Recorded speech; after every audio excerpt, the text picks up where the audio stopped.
So, in about 1957, there was a guy named Max Matthews. Max was a scientist at Bell Labs. Now, Bell Labs was, at the time, the phone company. Um, it was a big, big company, and it was the kind of one and only big monster phone company. It was kind of the Apple of its day, except it had very little or possibly no competition. Remember, this is 1957. Phone was still a pretty new thing. At Bell Labs, they had a research wing, and that's where Max was a scientist.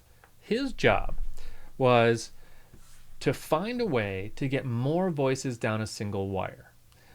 The way the phone worked at this moment in time, was in order for me to talk to my grandma, I have to have essentially a wire connecting me to my grandma.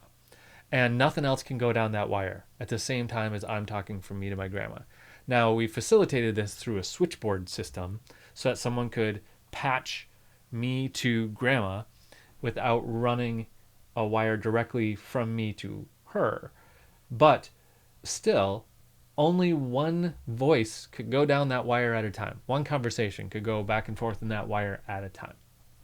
So with Max, they said, we need to not run millions and millions of wires from every house to every other house.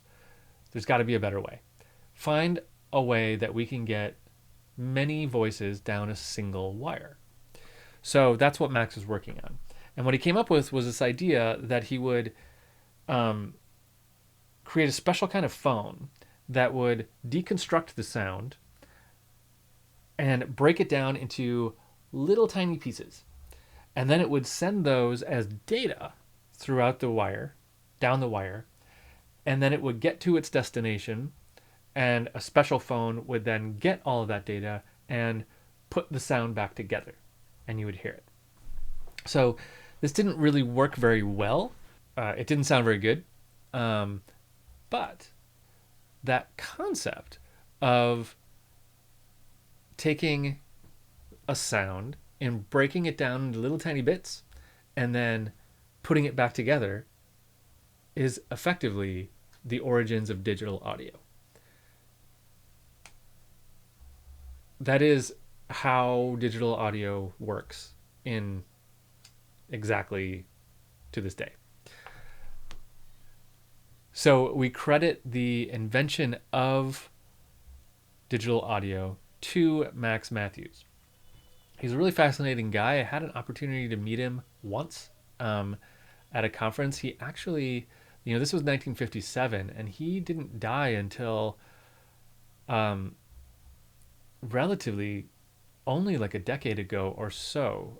He actually passed away. He was really, really old. But I had an opportunity to meet a very, very old Max Matthews.